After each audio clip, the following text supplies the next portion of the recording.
Bienvenue dans Au cœur de l'info sur France 24. Il est 18h30 à Paris, à la une de l'actualité. À Madagascar, de nouvelles manifestations ont agité plusieurs villes, dont Antananarive. Actualité africaine pour démarrer avec, à Madagascar, ces nouvelles manifestations qui ont agité plusieurs villes, dont Antananarive. Les forces de l'ordre ont fait usage de grenades lacrymogènes dans un face-à-face avec une foule jeune qui demande la démission du président.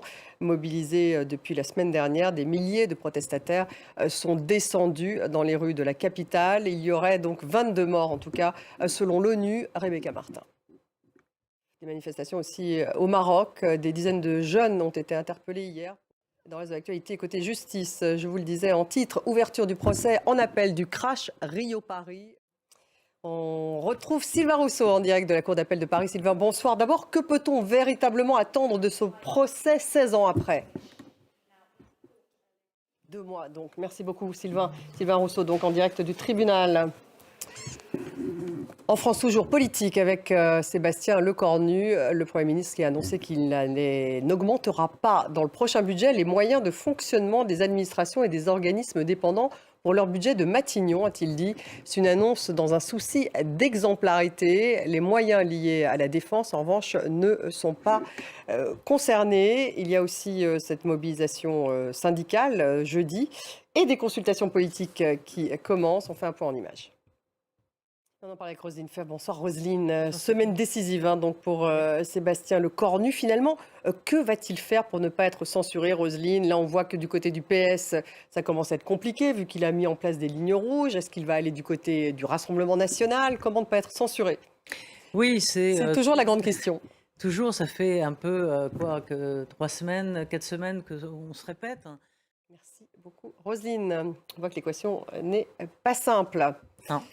Dans les actualités aux États-Unis, que s'est-il passé dans le Michigan où une église mormone a été attaquée ? Il y a 4 morts et plusieurs blessés.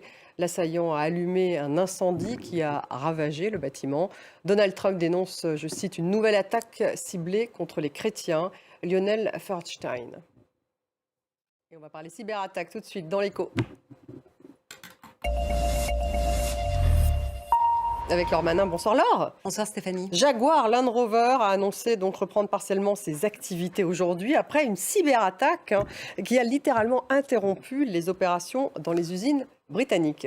Oui, et ça date depuis le 2 septembre. Merci Laure. Laure Manin pour l'écho. Et on va passer au sport, on va parler de golf ce soir.